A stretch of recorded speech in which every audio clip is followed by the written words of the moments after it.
Shri astrology ఈరోజు రాశి ఫలాల్లో తులారాశి వారికి గోచార రీతిగా శుభ అశుభ ఫలితాలు పూర్తిగా వివరించబడను. ఈరోజు సూర్య ఉదయమే సోమవారం.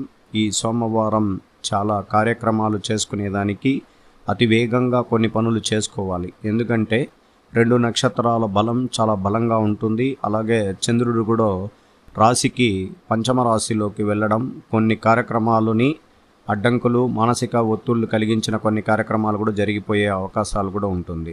ఈరోజు చతుర్దశి తిథి సంపూర్ణంగా ఉండడానికి అవకాశాలు ఉంటాయి. తర్వాత మనకు పౌర్ణమి గడియలు ప్రారంభమవుతాయి. ఎప్పుడు సూర్యుడికి 7వ స్థానంలో చంద్రుడు వచ్చి ఉండడం దాన్ని కేంద్ర స్థానము అంటారు.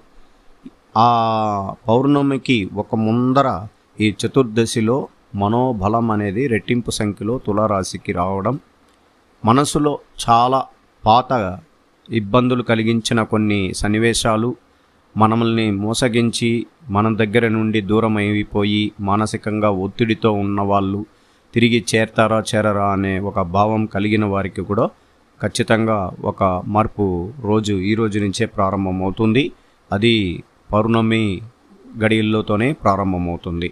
అందువల్ల చాలామంది తల్లి కొడుకులు దూరం, అలాగే ప్రేమికులు యొక్క దూరం, ఇలాగా భార్యాభర్తలు దూరం, ఇలాంటి వాళ్ళకి ఆ మనోబాధలో నుంచి మీరు బయటపడడం ఖచ్చితంగా ఈరోజు కలగబోతుంది.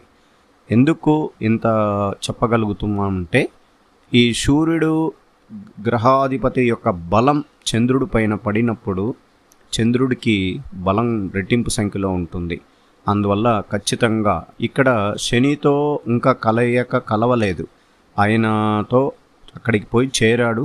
అది పంచమ రాశిలో చేరడం చాలా శుభకరం. అందువల్ల ఏదైనా మనం మర్చిపోయిన కొన్ని సంఘటనలు కూడా తిరిగి దాన్ని పొందడానికి అవకాశాలు ఉన్నాయి. అలాగే మనకు రావలసిన కొన్ని శుభవార్తలు ఆగిపోయి ఉంటే అది ఖచ్చితంగా తిరిగి రావడానికి కూడా అవకాశం ఉంటుంది. అందువల్ల దాని గురించి మనం పెద్దగా ఇబ్బంది పడాల్సిన అవసరం లేదు. ఈరోజు సంపూర్ణంగా రాహు నక్షత్ర నీడలో ఉండడం వల్ల కొంచెం ఈ శత్రువుల దగ్గర కొంచెం జాగ్రత్తగా ఉండాలి. అలాగే మన మిత్రులుగా ఉన్న వాళ్ళు కొంచెం శత్రువులుగా మారేదానికి అవకాశం ఉంటుంది. కారణం ఎందుచేతంటే వాళ్ళకు ధన సహాయం చేయకపోయినా, మాట సహాయం చేయకపోయినా వాళ్ళు మనల్ని ఇబ్బంది కలిగిస్తారు. ఎందుకంటే రాహు నక్షత్రము, శని, రవి చూడబడము ఇబ్బందికరం. అందువల్ల లాభాధిపతి స్థానం అంటే లాభములో ధనం ఉండడం వల్ల మన దగ్గర ఉన్న డబ్బులని వాళ్ళు గ్రహిస్తారు. ఎలాగైనా వీళ్ళ దగ్గర మనం డబ్బుని పొందాలి అంటే మొదటిసారి మనల్ని అడిగి ఉంటారు. మనం తెలివిగా లేదని అనుకున్నాం, కానీ తర్వాత మనకి రెట్టింపు సంఖ్యలో ఒక మాయ మాట ఒకటి చెప్పడం, దాని ద్వారా మన దగ్గర ఉన్న డబ్బులని లాగడానికి ప్రయత్నిస్తారు. ఇది కూడా కొద్దిగా జాగ్రత్తలు గురించి చెప్తున్నాం. అది కూడా జాగ్రత్తగా ఉండండి. ఎందుకంటే మనకు డబ్బులు రాబోయే కాలంలో కొద్దిగా ఆర్థిక స్థితి కొద్దిగా చాలా ఇబ్బందిగా ఉంటుంది. అది ఉద్యోగస్తుల్లో నుంచి, ఐటీ రంగంలో నుంచి, వ్యాపార రంగంలో ఎంత డబ్బున్నా కానీ డబ్బు కన్నా రెట్టింపు సంఖ్యలో అప్పు తీర్చాలో, లేకపోతే ఉన్న పలంగా ఔషధానికి కానీ, లేకపోతే ఆరోగ్య సమస్యలకి డబ్బులు ఖర్చు పెట్టాలన్నా ధనం కావాలి. అందువల్ల ఈ ధనాన్ని ఎవరి దగ్గర అడిగినా రాబోయే రోజుల్లో మనకు ఎవరు కానీ సహాయ సహకారం ఇచ్చేవాళ్ళు లేరు. వాళ్ళని అడిగి మనం నిష్ఠూరం అవ్వడానికన్నా ఇంకొంచెం ముందు జాగ్రత్తగా తీసుకోవడం నేను చెప్పుతున్న విషయం. అలాగే ఎక్కువ రోజులుగా మనం చాలా విషయాలపైన శ్రద్ధ చూపిస్తూ ముందుకు వెళ్తుంటున్నాం. ఉద్యోగ రీతిగా చాలా రోజులుగా ఎన్నో ప్రయత్నాలు చేసిన నిరుద్యోగులకి శుభవార్తలు వస్తాయి. పరీక్షల్లో పాస్ అవుతారు. చాలా వరకు మీరు చేస్తున్న ప్రయత్నాల్లో విద్యలో నుంచి ఉద్యోగం వరకు ఖచ్చితంగా చేరడం అనేది ఇంకా జరగబోయే అవకాశం కూడా మీకు కలుగబోతుంది. ఎందుకంటే ఇలాంటి యొక్క చివరి ఈ పౌర్ణమి గడియల్లో సూర్యుడు ప్రభావం పూర్తిగా మార్పు కలగబోతున్నందువల్ల, అంటే రేపటికి సూర్యుడు వ్యయస్థానానికి వెళ్ళిపోతారు.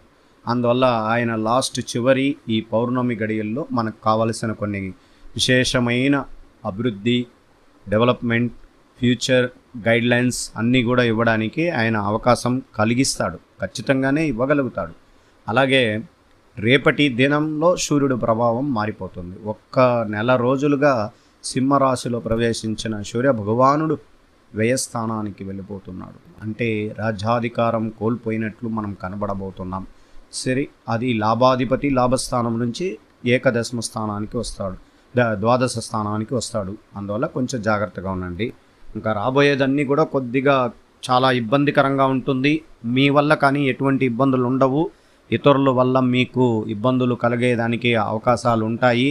రాబోయే నెల మొత్తం కూడా మీరు ప్రతిరోజు జాగ్రత్తగా ఒక్కొక్క రోజుకి కొన్ని సంఘటనలు మనం దాంట్లో ఇన్వాల్వ్డ్ కాకపోయినా ఇబ్బందులు కలిగిస్తారు. చాలా జాగ్రత్తగా ఉండాలండి. ఎందుకంటే గోచారం అనేది చాలా ఇబ్బంది.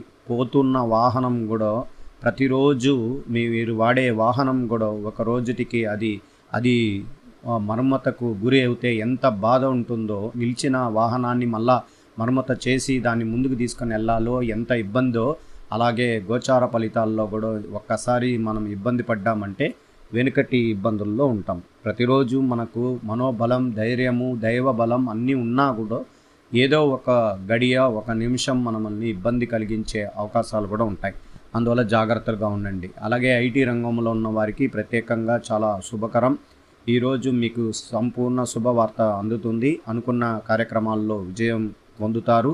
అలాగే సానుకూల పత్రాలు మీకు సానుకూల పత్రాలలో సంతకాలు పెట్టి మీరు విదేశీయం పోవడానికి కూడా అవకాశాలు కూడా ఉన్నాయి. గవర్నమెంట్ ఉద్యోగస్తులకి ప్రత్యేకంగా చాలా మెరుగైన ఫలితం కనబడుతూ ఉంది. ఎక్కడ కానీ వాళ్ళ అధికారులు కానీ మీరు చేస్తున్న వృత్తిపరమైన విషయాల్లో అడ్డంకులు ఎవరన్నా సృష్టించినా, ఇబ్బందులు కలిగించినా అది తాత్కాలికమే. ఇంకా భయపడొద్దండి. మీరు చేసే పనుల్లో విజయం మంచి జరుగుతుంది. అలాగే విద్యార్థులకి ప్రత్యేకంగా చాలా శుభకరమైన స్థానాల్లో దేవుడు అనుగ్రహం పొందుతున్నారు. ఈ రోజు నుంచి మీరు ప్రత్యేకమైన చదువుపైన మొగ్గు చూపిస్తూ ముందుకు వెళ్ళి జాగ్రత్తగా చదువుకొని అనేక మందిని సలహాలు తీసుకొని ముందుకు వెళ్ళడానికి ప్రయత్నించండి. స్త్రీలకి ప్రత్యేకించి ఈరోజు శుభకరమైన రోజుగా సోమవారం శివాలయానికి వెళ్ళి రుద్రాభిషేకంలో కానీ లేక నవగ్రహ ప్రదర్శన కానీ చేసుకుంటే అనేక విషయాల్లో ఆరోగ్యానికి డబ్బు ఖర్చు అయిపోతుంది. మొట్టమొదట ఈ ఆరోగ్యం పైన డబ్బు, మిగతా దానిపైన వేస్టేజ్ ఖర్చులు ఎక్కువైపోతున్నది.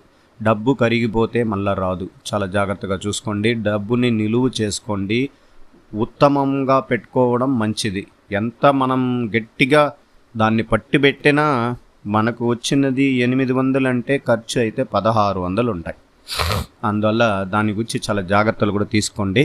అలాగే ఈరోజు నిజాలే మాట్లాడడం లేదు. ముఖభావం మంచి కళాత్మకంగా ఉంటుంది, ప్రకాశిస్తుంది. పొగడటల వల్ల మీరు ఎక్కువ మంది స్నేహితులు సంపాదించగలుగుతారు. గతం కంటే ఈవేళ మీరు స్నేహితులు మరియు పరిచయాలు సరైన సమయంలో ఎంతో అవసరం అవుతాయి, గ్రహిస్తారు. ఇది మీ ప్రయత్నాలు చేస్తున్న ఆలోచిస్తారు. ఆర్థికంగా లాభకరమైన రోజు. ఉద్యోగం లేదా ఇల్లు మారడం జరుగుతుంది. కొత్త ఆస్తిని కొనుగోలు చేయడం గురించి ఆలోచనలు మునిగిపోతారు. అందువల్ల జాగ్రత్తగా ఉండాలి. అలాగే ఒకవేళ మోసగించబడడానికి ఎవరన్నా మనల్ని చివరి నిమిషంలో ఆందోళన చెందవచ్చు. చాలా జాగ్రత్తగా అప్రమత్తంగా ఉండాలి. షేర్ మార్కెట్ ధరల్లో ఒడిదుడుకులు మరియు వర్తమానం